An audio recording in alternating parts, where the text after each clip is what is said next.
Hello, my name's Osha. I like talking about American presidents, and I'm continuing with my discussion uh, from Caesar to President Donald Trump. Why am I discussing Julius Caesar? I've gotten it to Augustus Caesar, by the way.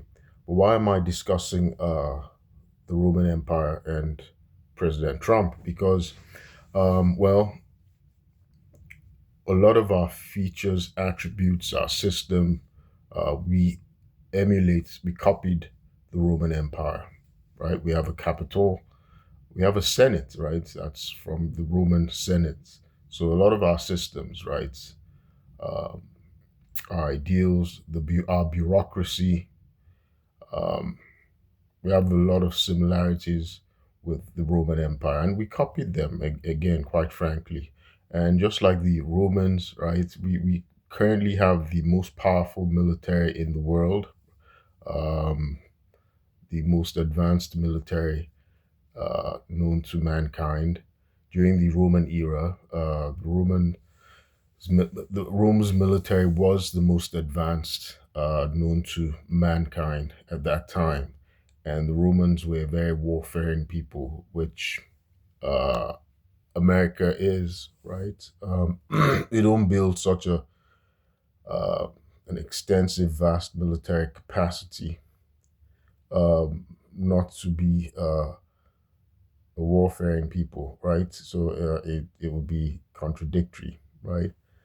Um, Hopefully, I'm also doing this hoping that we can copy certain things from not the Roman Empire generally, but from Augustus Caesar. Augustus Caesar, um, most people don't know him as people know Julius Caesar, but Augustus Caesar built the Roman Empire. He was the first emperor of Rome, and in fact, in incontrovertibly, Augustus Caesar is the greatest emperor, greatest leader, most significant leader in history, in the history of the modern world, in the history of the world, because if he's impactful, and then it's it accounts for his his significance if he's impactful, and of course the Roman Empire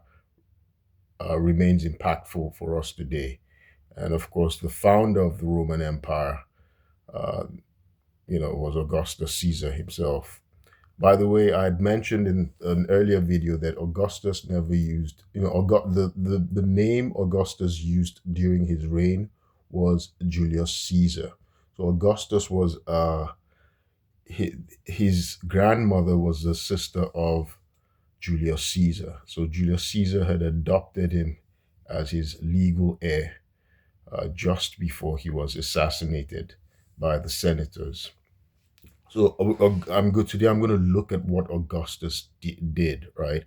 So there's a saying in the Senate: "May you be as lucky as Augustus." Of course, he was lucky because Caesar uh, Caesar chose him as his heir, right? It wasn't Augustus that went out to conquer lands and do things, conquer Gaul, raise the sort of military, or have the sort of military strategic and tactical brilliance. Augustus didn't do any of that. Augustus was not a great military leader. He wasn't a brilliant military leader, even though he expanded Rome and he had great military successes and he defeated his rivals. But he wasn't the one who did it. He again, I guess that's another reason why the Romans have that saying, "May you be as lucky as Augustus," right, in the Senate, because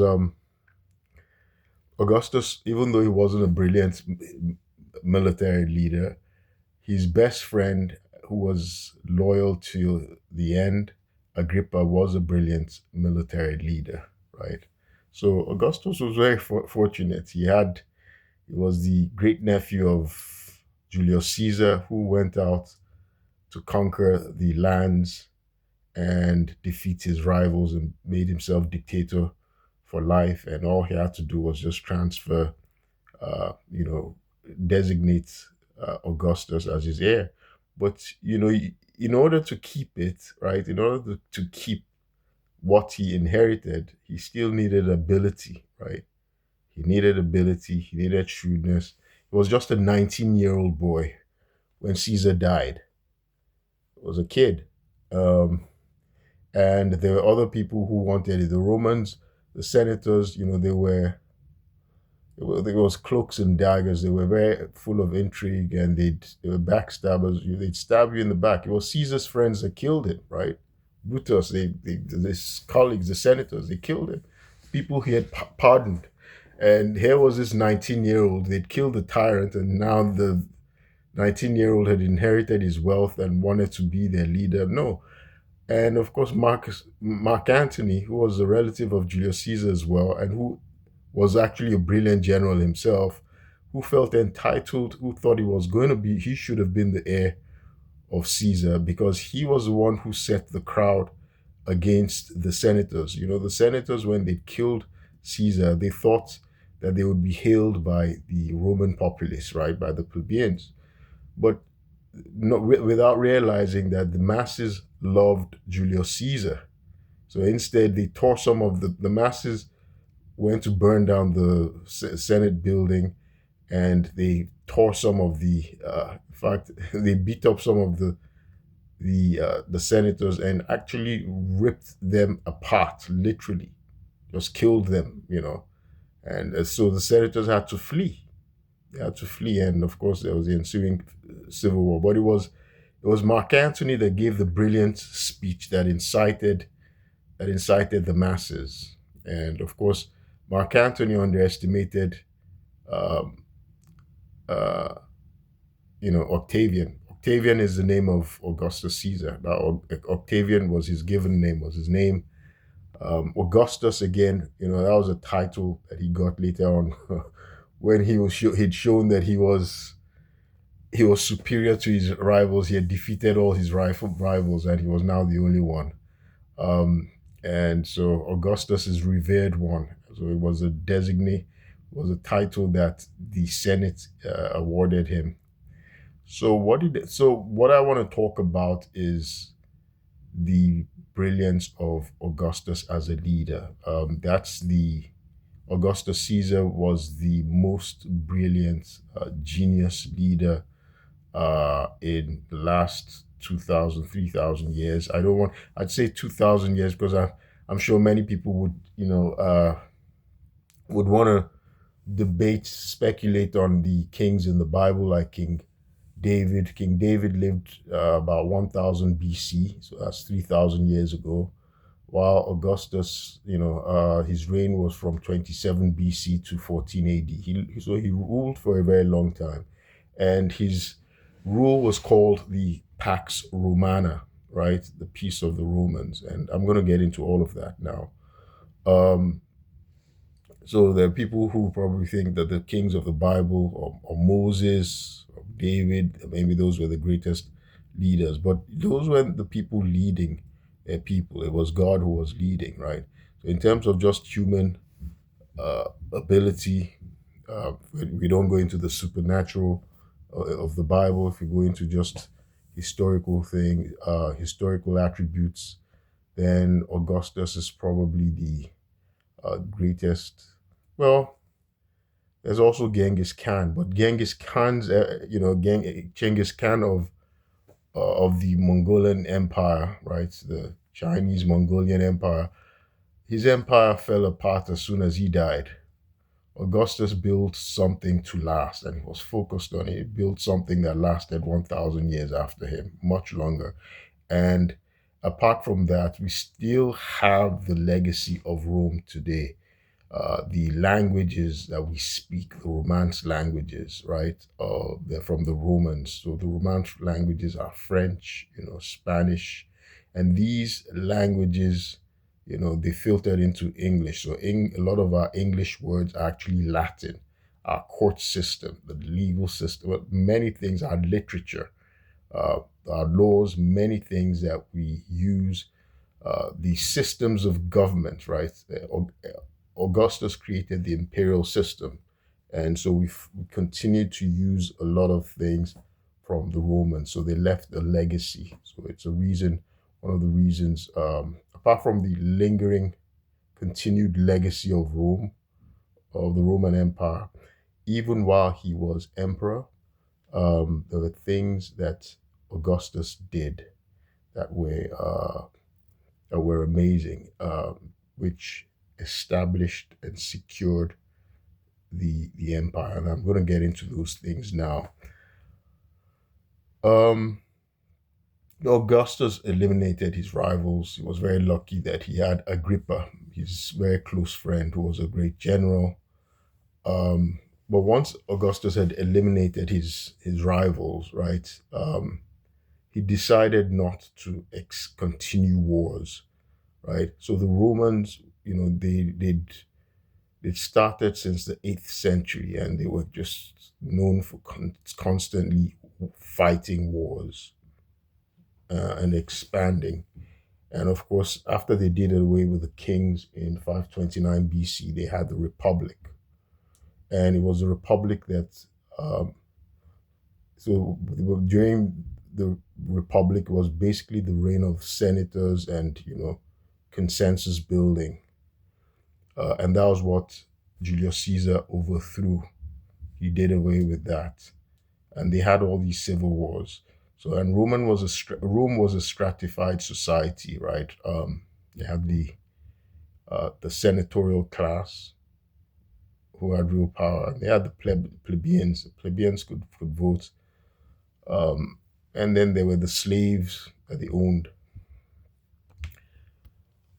Augustus, after he defeated his enemies, and a lot of these things that we have today, we got them in what's called the res gesti Divi Augusti, right? So Augustus wrote his autobiography towards the end of his years, and there were things he also set down that there should be boundaries, that Rome should no longer expand its territories, and he advised that, instructed that the boundaries of Rome should be designated by the geographical uh, natural geographical uh, boundaries, like rivers, forests, right? So he set for uh, for instance, he put the Rhine River and the Danube, right, in the Germanic areas as a boundary. And besides, the Romans had problems fighting with the Germanic peoples, right, in Germania, because they lost like three legions in Germania. So he designated that place as a boundary, the Atlantic Ocean as a boundary. So Britannia, right? And so later on, Hadrian will build a wall, the Wall of Hadrian, which is still in England, right? It's a long wall. And of course, the Balkans, he said it as a boundary. And in North Africa, there was the desert, because North Africa was part of the Roman Empire. And Egypt was his personal domain. Egypt was wealthy. And I'm going to get into the attributes of Augustus, so to just consider the leadership skills of Augustus. So Augustus focused not on expansionary wars, right? Everybody already knew that the Roman Empire was the Romans were the most powerful force militarily. So they didn't need to expand anymore. Um, so they also had client states. So in the East, client states they were not part of the Roman Empire, but they were like vassals, and they paid tributes, and they acknowledged that Rome, they would not get into wars or fights with the Romans. Now, conquered people, he focused on integrating as Roman citizens, right? That was another thing that the Romans did. They were very good with. they would integrate people they conquered, whether it was in North Africa. In fact, there's been an African, there was an African emperor much later on, is it Septimus Severus, right? So many different people that were conquered, they were integrated as Romans. So that was something Augustus focused on, integrating the people that were conquered as Roman citizens. Um, and so, although the Republic had been overthrown, Augustus was very brilliant in creating an image, a facade, right? That he had restored the Republic, right? He had restored the Republic. So he uh, restored some of their institutions and maintained some of their institutions, like the Senate. He brought back the Senate and the conquered peoples. He expanded the Senate by making senators of the conquered peoples, right? So he created an elite class amongst the conquered peoples. Maybe that's another reason why many people don't really think about historians don't uh, favor Augustus that much. But if you ask any historian who's the greatest leader in modern history, I mean, since the time of the Romans, since 3,000 years ago, for the past 3,000 years, without a doubt, they tell you Augustus Caesar. He was very lucky again. He had luck on his side because he lived very long, right? He lived, well, for those times, right? He lived over 70, which was rare. So, and he ruled for over 40 years. And of course, he gave them Pax Romana. So, Pax Romana, that's a piece of the Romans. So, he ended the civil wars, right? He ended the war. So, because the Romans fought a lot of civil wars, they fought a lot of wars. And of course, so the Rome had started off as a village, right? Literally Rome, right? As we know, it was a village. And the Italian peninsula, right? They conquered because those were different peoples, right? But they were the Romans were Latinate. Those, if you look at the map of Italy, it's like a boot, right? Eventually, they went on to conquer all those people, even conquered the Corsicans, conquered the Sicily, right? Sicily, all those people that are known as Italians today. So they became part of the Roman Empire. They became Romans, right? So they became Romans. Um, they conquered the Etruscans, so many different people. And then they now went out beyond that and started conquering other people. They conquered Gaul. Gaul is modern day France. Conquered those people, right? Went all the way to Britain, all of North Africa. So they continued their conquests like that. So when Augustus was now emperor, again, he never used the title. So he never used the title emperor. He acted in a very understated way because he learned from Julius Caesar that because the Romans, the patrician, the senatorial class, they didn't have a leader, right? They were all equals.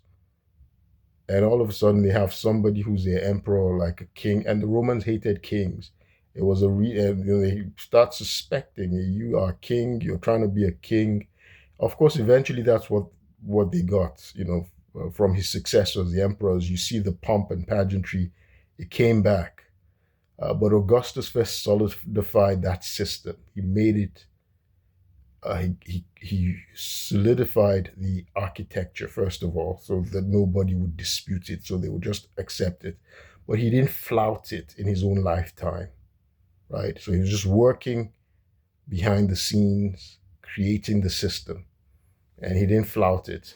Caesar was an easy target. He was very vulnerable because he had the pomp and the pageantry and the circumstance of like a king, which the senatorial class hated, right? Okay, wait, this person's his power is too much. So they got rid of him. They called him a tyrant. And Augustus, of course, Augustus was ruthless, right? He would quietly kill you. He's gonna quietly eliminate those people who would pose, uh, he would be, and he was a very patient man. he would quietly eliminate those that were going to threaten the system he was creating. So he created the imperial system, the principate. That was the system of the empire, right? The imperial system. But he used the title for himself. He called himself, instead of king or emperor, even though that was his title, he called himself princeps, first citizen, right? And he joined all the priestly colleges. Romans, like, they had all these gods and everything. He was Pontifex Maximus, which Caesar had been, right? The priestly colleges. He joined all of those things. So he respected the institutions, and he brought, so the Romans were known for, uh, in past times, they cherished, like, virtue, right? There are these characteristics that they cherished, like virtue. So he now created moralistic laws, and he made adultery a crime. In fact, he exiled his own daughter, Julia. He had just one daughter. He exiled her for infidelity. So he created laws that required men, everybody, to marry by within a certain age. And if they didn't marry within a certain age, there was a penalty that was imposed on them. They had penalties for it. So everyone had to marry within a certain age. He changed Rome, literally. Of course, so the moralistic laws he introduced. Um, he then, I'd mentioned how the the army wasn't centralized. He created a professional, permanent standing army, right? And so the sort of Roman soldiers that we know in movies that we see, he created the Praetorian Guard. You see how easily Caesar was killed, right? So the Praetorian Guard protected the emperor, right? They protected the emperor. So you see how easily Caesar was killed, because Caesar, back then, in the time of Julius Caesar, they weren't supposed to enter Rome, right, the city of Rome, with their soldiers, right? So, Caesar walked freely, right? So you see men walked freely, and so you see Caesar they could easily get to his person, and they killed him easily. So by the time of Augustus, he had learned many of the weaknesses of Julius Caesar, and his system, his government. So Augustus corrected those weaknesses, and he created the imperial, the Praetorian Guard, which was loyal to the emperor, protected the emperor. They surrounded him, and he professionalized the army. He created a permanent standing army, stationed the military in all these conquered provinces, conquered places, and of course he created an elite class. He made the conquered areas, he made them Roman citizens, right? Conquered territories, and he brought their elites into the Senate, and of course, it made as he expanded the Senate, with new people, new tribes, new nationalities, new peoples, they owed their allegiance to him, right? Because he was the one who created them, gave them their authority, their status, so they owed their allegiance to him. And as for him, uh, he actually, again, even though the Senate was there, the assembly, they were there, but they didn't have any real power. They rubber stamped everything he did. They were just ceremonial. All power now belonged to Augustus, but he didn't flout it. Augustus was now the executive, the judiciary, the legislative. All laws came from him. And Augustus did something that later kings of England, of Europe, European kings, up in the medieval era, the Dark Ages, up to the subsequent, up to the time of the Magna Carta, and subsequently the first beheading of the king, at least in England, right? Uh, all powers were vested in the emperor Augustus. So he was the source of laws, He was above the law. He was a source of laws. All law came from Augustus, and Augustus now identified himself with the state. Augustus was now the state. So uh, this was the way the kings of England, early England in the medieval ages, identified themselves. Right? They and the kingdom were one. But at the time of the execution of the trial and execution of Charles I of England, the Commonwealth, the parliamentarians, the House of Commons, who tried him and executed him, they separated him, the King of England, from the states. They separated, and so they said he had committed treason against the state. So they were able to execute him. But Augustus created some kind of the principle that he and the state were one. That the emperor, the leader of the state, and the state, they were one. And treason against the leader of the state was treason against the state. So anybody who committed an act of treason against Augustus was committing an act of treason against the state. So all allegiance was transferred to Augustus. So he was an autocrat, but he made the pretense, the show of Rome being a republic, because he kept some of the institutions like the senatorial class. Um, so we might consider, is America really a republic? What are we? Are we an oligarchy? Do we have a pretense of a republic, of democracy, like the Romans had during the era of the empire? Of course, it was after Augustus passed that everything became uh, obvious. So Augustus was also very focused on continuity, dynastic succession. He was very focused on continuity. So he didn't necessarily use bloodlines, right?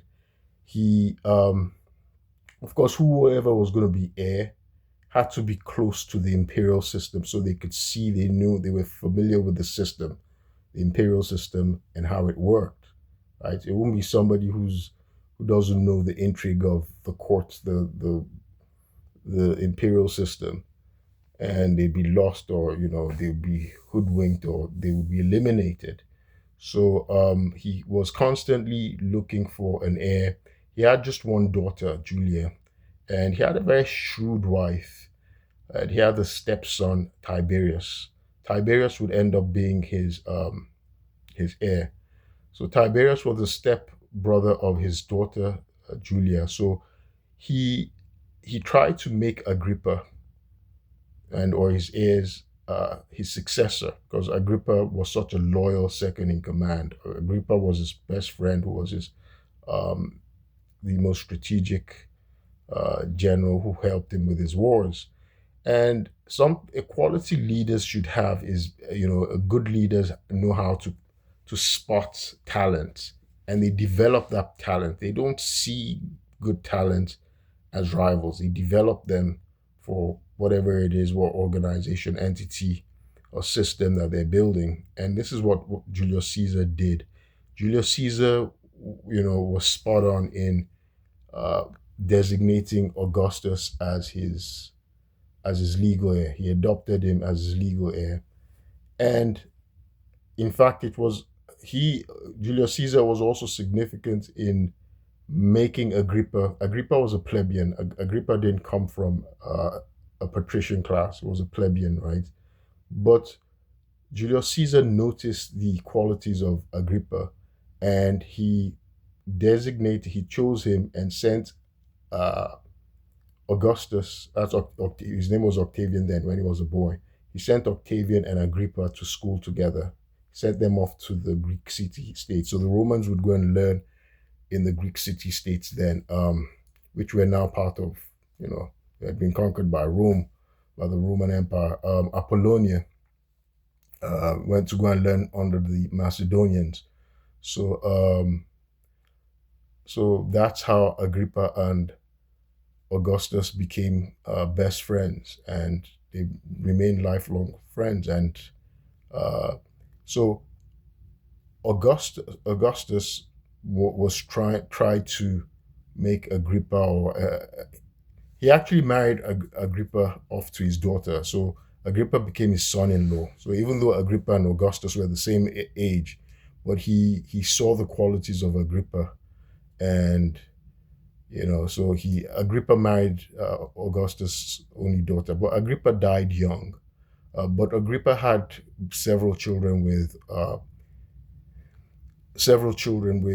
his wife, with Julia, and Agrippa's descendants actually became emperors. Caligula, Nero, the descendants of Agrippa, right? So Augustus tried to establish continuity, dynastic continuity of the Roman Empire, the principate he had created.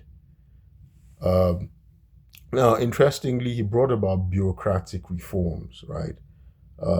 And he brought about bureaucratic reforms by creating a civil service. He created a strong civil service, reformed the tax system, and did away with tax farmers, the corrupt tax farmers. And, he now instituted salaried government officials who collected taxes, and he made the tax system fairer.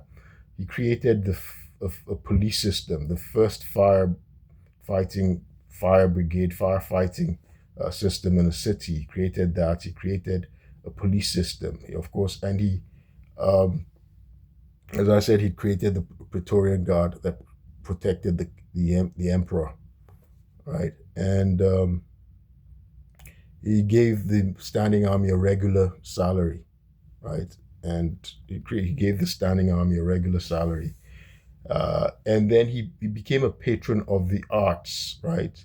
And so that's how, the Latin, the Roman culture, literature that we know today, that we study. When we say we're studying the classics, the study of classics, you're actually studying the Roman letters, Roman civilization, Roman arts, Roman literature, Roman laws, and everything. So he improved on all of those things. He improved on Roman law, right? Codification of the Roman law. He was a patron of the arts. So that's when Virgil, Horace, right? These are, Roman literati. So he did all of these things, and a reason he was able to accomplish these developments was because of the Pax Romana that he gave. That's a piece of the Roman. So even though Rome had the most powerful military, um, what he eventually did was, he established client states. So people, if you didn't, because everybody knew the Romans were ruthless. Romans committed genocide. They would fight you for centuries, and then they would level. For instance, Carthage. They had the Punic Wars that lasted for centuries, and eventually they leveled Carthage. Carthage was like it's in modern day Tunisia, right? You've heard of Hannibal, that war, those wars. Um, he leveled, destroyed everything, and he defeated, uh, you know, Carthage. The Romans destroyed everything, burned it to the ground, made it a rubble, a dead state, right? So he understood that people feared the Romans already. And so he just used the threat of, the Roman forces, right? And he gave the Romans Pax Romana, uh, stability, so that he could focus on developing Rome, the people. He built new temples, aqueducts, a road network, developed a postal system. He focused on modernizing Rome. And so this is what American leaders should be doing, right? Everybody knows America is the strongest power in the world. American leaders should focus on developing uh, Americans, improving Americans. American America is about the only nation in modern times that I know that they became the most advanced, most powerful nation in the world. Uh, but our language became debased, profanity. You see, like England, like the Romans, they elevate their culture with their advancement, with their power. When they became very powerful, right? They elevated their culture, made it more dignified the person, right? Um, so you see, they gave themselves some kind of prestige.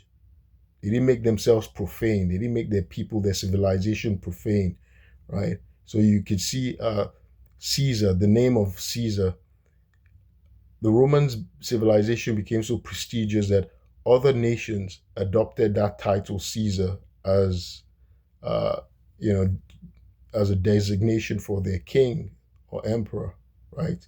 So uh, Kaiser, the German emperor Kaiser, is a derivative of Caesar. The Russian Tsar is a derivative of Caesar. The same thing. They use these the derivative of Caesar as title for the kings, emperors of in Serbia, Serbian lands, and Bulgaria, and many other lands as well, right? So the Romans elevated their culture, their language. So did the British, right? You see how you've heard of the Victorian times. The British elevated their language, with the strength of their kingdoms. America sort of we've debased things. Profanity has now become our language. When I hear people use curse words, talking and everything, we've embraced the profane. We haven't elevated ourselves. So this is what our leaders should be focusing on: improving our education, improving our standards of living, healthcare, all these things. Not fighting unnecessary wars, right? Um, so it's kind of funny and kind of bizarre. So I wanted to make that comparison, that analysis between comparison between Rome and America, and see how Rome developed and how Rome's greatest leader, in fact, the greatest leader in uh, in modern times in history, right, our known history, uh, Augustus Caesar, and see what he did, how he focused on developing his people, modernizing a system. Of course, he was lucky because he had 40 years to do it. Our presidents don't have 40 years to rule. The best they can have is 8 years. We've had a president who had 12 years, and he changed America dramatically. He expanded the federal government. He revived um, he revived a system that had broken down. That's FDR, Franklin D. Roosevelt, during the era of the Great Depression. He expanded the role of the federal government, and he provided safety nets for the people through Social Security. He created fair labor practices, right, protecting uh, workers against oppressive employers who were exploitative. So he did. FDR accomplished a lot. 12 years. So maybe it's an unfair comparison that Augustus had 40 years, over 40 years, to build Rome and leave a legacy that lasted over 1,000 years, and whose effects we continue to feel to this day. So I've pretty much touched on a lot of things that Augustus did. And so Augustus was lucky. He died of natural causes. He wasn't killed. He wasn't overthrown. And his stepson Tiberius would succeed him, and other, so the Romans sought quality leaders, leaders who had quality to be able to succeed them. Of course, sometimes it was up to the emperor. Sometimes the emperor could designate his son, and so we had terrible people like Nero, Caligula, and of course, eventually the imperial system declined, and the quality of the emperors declined. Um, but Augustus was a brilliant leader.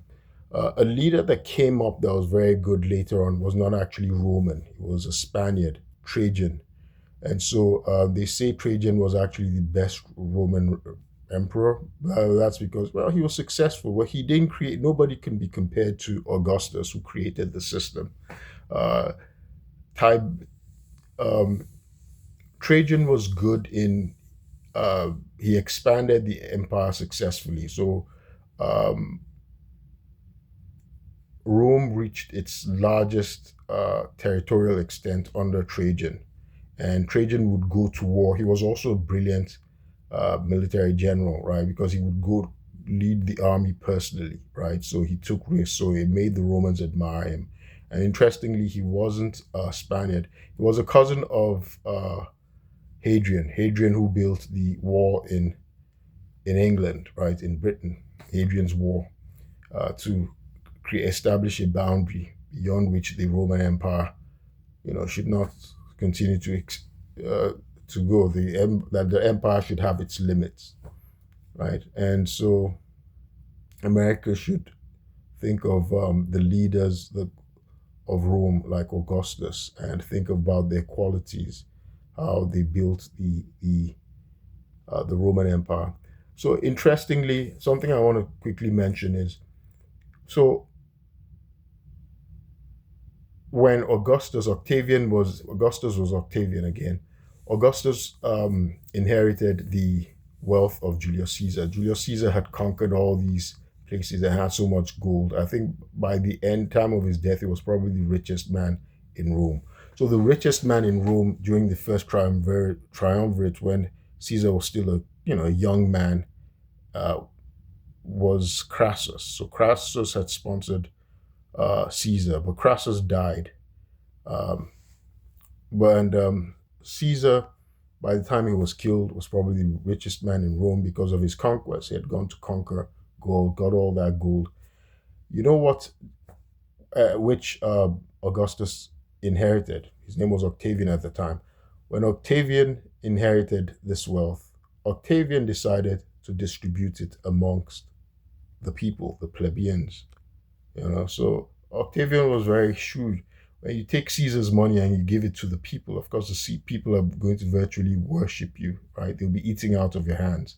So Octavian was very generous, and this was something he pointed out, that he was the benefactor of the people in Res Gestae, uh, Divi Augusti. That's the autobiography of Augustus. It's literally translated the deeds of Augustus, of the divine Augustus, right? So Augustus was called divine. So the Romans would deify their emperors, their dead emperors, and of course Augustus deified his adopted father Julius Caesar. Um, so you know the Roman Empire is fun to learn. And of course, we in America, we love the Roman Empire so much. And I hope we don't commit the atrocities of the Roman Empire and focus on the good deeds of Augustus, like improving the arts, education, its culture, its laws, its civilization, uh, giving it prestige that the rest of the world wanted to emulate, right?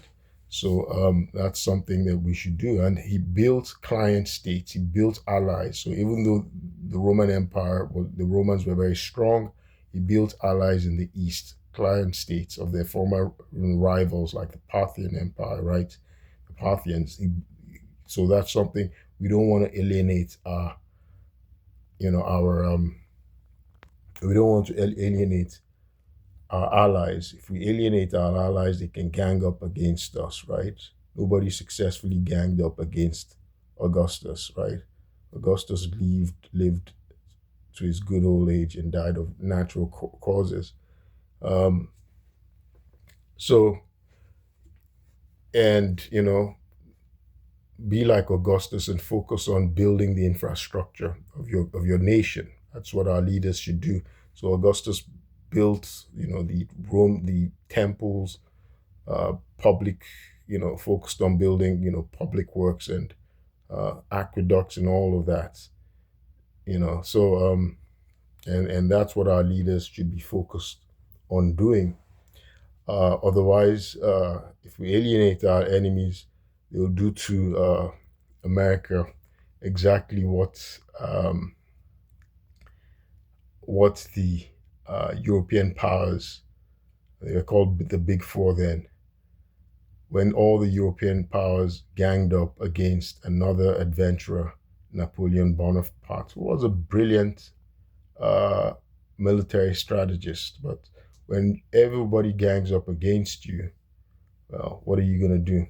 America got its independence because when England was the most powerful nation in the world, uh, you know, had the most powerful naval force, but America was able to go and ally with England's, America allied with England's enemies, rivals, got support from France, Spain, Holland, nations that fought with England.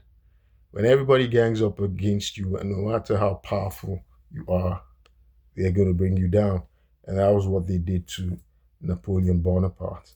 I'm going to talk about Napoleon Bonaparte next. My name is Olurotimi Osha. I like talking about American presidents, and I draw attention to color of law violations which I've been suffering uh, with my constitutional rights violated in Montgomery County, Maryland.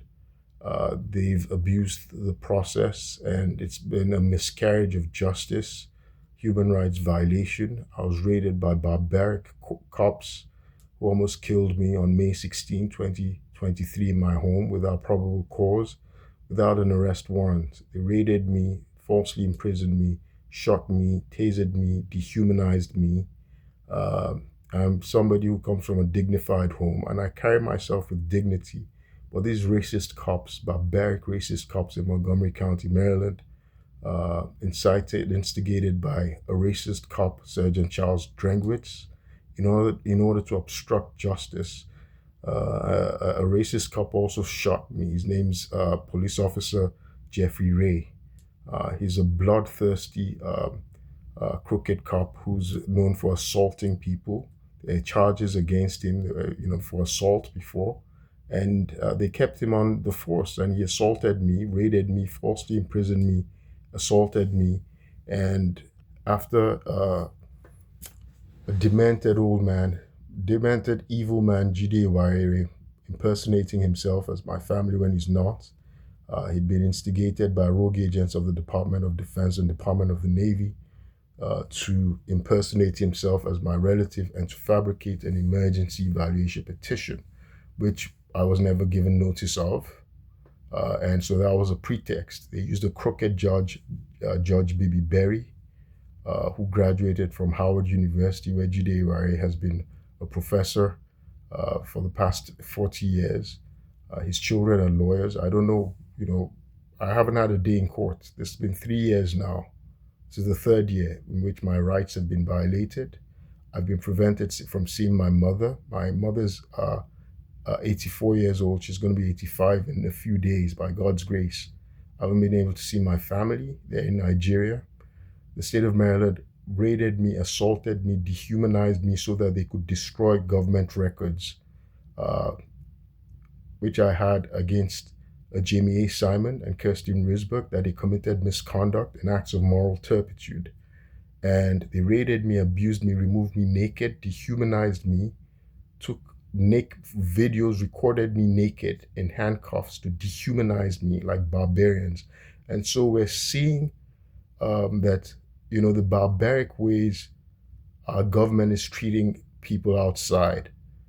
It's become symptomatic, right? It's something that some of our people, some Americans display these barbaric, inhumane, monstrous ways of conduct, misconduct, ways of behavior, corrupt, abysmal ways. It's something that's been exhibited by some people in American society, and this needs to be addressed. When you're a civilized nation, and your people should behave in civilized manner, in civilized fashion, and uphold the dignity of others. When you impugn the dignity of others, you impugn your own dignity as well, of human beings in general. And this was what happened to me. I was in my home, the place where I should have felt safest. The police came, raided me on pretext, it was a swatting. They fabricated a crisis that I was not experiencing. They criminalized me. They tried to create a false criminal record in order to discredit me because I had a case against the Department of Defense and Department of the Navy. It was rogue agents in the Department of Defense and Department of the Navy that I had reported. I was doing the right thing to make protect the integrity of our system, of our government, from rogue agents like rogue leaders like Kirsten Risberg and Jamie A. Simon committing acts of moral turpitude. They use their position, abuse their position to extort sex, to extort people, including the Nefertari McBride and the Auditor General of the Navy, Don Jet L. Gilmore. These are people who commit acts of moral turpitude. They lack integrity, and they abuse their office, their position in government, as a means for extortion. They commit fraud, and they falsify government records. Right? These are people These are people impugning uh, the integrity of the U.S. government. Right? They're desecrating our values. In any event, I'm seeking justice, and I'll keep you posted. Thank you.